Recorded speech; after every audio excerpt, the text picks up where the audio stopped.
សួរអ្នកគ្រូសូភីនីសួស្តីពុកម៉ាក់ទាំងអស់គ្នាឈ្មោះសម្បត្តិខេងសុនេត្រា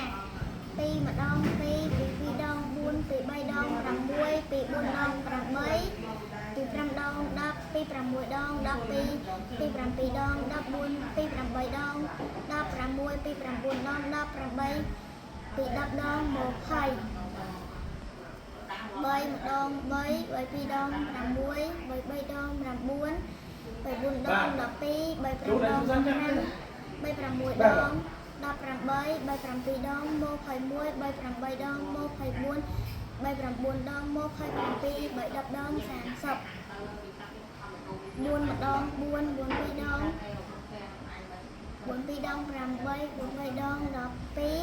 4 4ដង16 4 5ដង20 4 6ដង24 4 7ដង28 4 9ដង32 4 32ដង38 4 8ដង32 4 9ដង36 4 10ដង40